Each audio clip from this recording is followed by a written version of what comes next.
Napenda kutoa pongezi za dhati kwa Tume ya Taifa ya Sayansi na Teknolojia COSTECH kwa kuona umuhimu wa kufadhili mradi huu, na pia Chuo Kikuu Mzumbe, Taasisi ya Utafiti wa Mifugo Tanzania TARIF kubuni na kuandaa mradi wa kimkakati unaolenga kurejesha mfumo wa ekolojia na urejeshwaji wa ardhi ya nyasi katika wilaya ya Tanganyika, kama ambavyo mradi umetambulishwa unaosema Supporting Tanganyika Ecosystem and Grassland Regeneration, kwa kifupi nasema STE and GRL.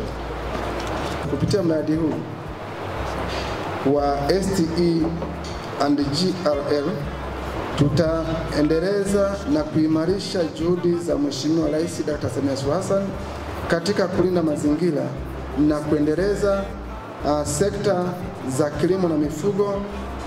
Na kupitia mradi huu tunaanza safari mpya ya matumaini, safari ya kurejesha ardhi iliyoharibika, safari ya kuhifadhi malisho, safari ya kulima malisho, na safari ya kuzalisha mifugo iliyo bora yenye nyama iliyonona kwa matumizi yetu ndani na nje ya nchi yetu. Kujenga mifumo endelevu ya uzalishaji wa mifugo na kilimo inayokubaliana ipasavyo na mabadiliko ya tabia nchi.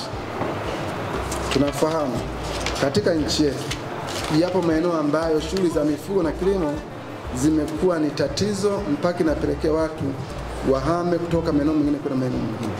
Na sisi hapa Katavi kila siku mabasi yakishuka stendi ya Mzengepinda tunapokea wageni wanaohamia kwenye maeneo yetu kutoka ama mikoa ya kanda ya Ziwa ambako hali ya malisho imekuwa tatizo, na wakati mwingine maji imekuwa tatizo.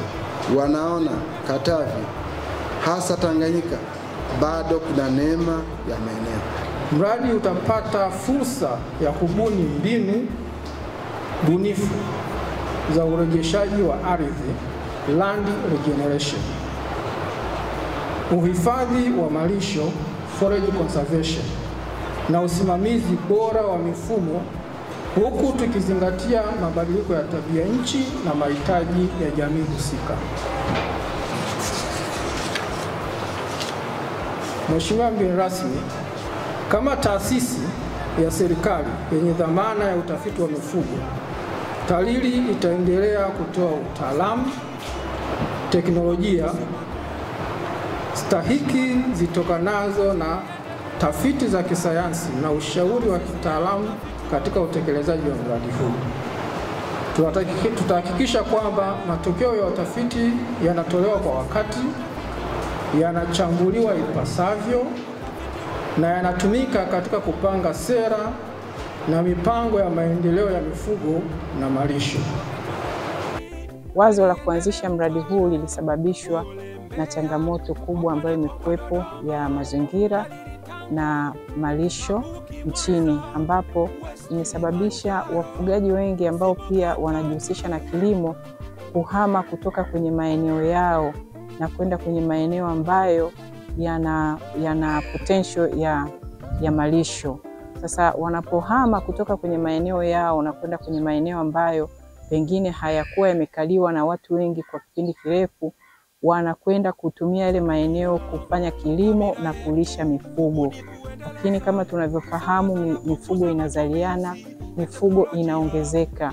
Kwa hiyo kadri idadi ya mifugo inavyoongezeka, kadri idadi pia ya binadamu inavyoongezeka, ndivyo ambavyo nyanda za malisho zinapata athari kubwa kutokana na presha kubwa ya mifugo kuwepo kwenye eneo lile, jambo ambalo pia linasababisha changamoto kwenye mazingira. Sasa kwa kuliona hili, watafiti wa TARIRI kwa ushirikiano na watafiti wa Mzumbe tulikuja na wazo hili la kurejesha, kulinda na kutunza ekolojia ya nyanda za malisho, hasa kwenye halmashauri ya wilaya ya Tanganyika ambako mradi huu unatekelezwa. Sisi kama timu ya mradi tunaahidi kutekeleza shughuli muhimu zifuatazo kwa kushirikiana na wananchi wa wilaya ya Tanganyika pamoja na serikali. Kwanza, tutatumia mbinu za kisasa za ufugaji bora kurejesha maeneo ya nyasi yaliyoharibika na kuboresha mfumo wa kiikolojia. Pili, tutatoa mafunzo ya kiufundi kwa vikundi vya wafugaji juu ya matumizi bora ya ardhi na uhifadhi wa vyanzo vya maji. Tatu, tutashirikiana na serikali za vijiji kuweka mifumo shirikishi ya usimamizi wa rasilimali ili mradi huu uwe endelevu hata baada ya mradi huu kuwa umekwisha. Nimeupokea huu mradi na pia nina matarajio mbalimbali kwa wananchi naenda kuwasimamia. Cha kwanza, matarajio ya kwanza, tunaenda kupata mashamba makubwa katika maeneo yetu ambao yataenda kuondoa adha mbalimbali kwenye malisho, na pia tutaenda kutoa elimu kwa wafugaji wanaofuga mifugo mingi ili wafuge mifugo ambayo inaweza kuendana na eneo wanalomiliki au eneo la malisho. Pia matarajio yetu ya huu mradi unavyoingia katika wilaya yetu, pia kwenye kata yangu ya Sibwesa, ni matarajio yangu kwamba mradi ukishaingia tunaenda kutunza mazingira na kwenda kupunguza migogoro kati ya wafugaji na wakulima.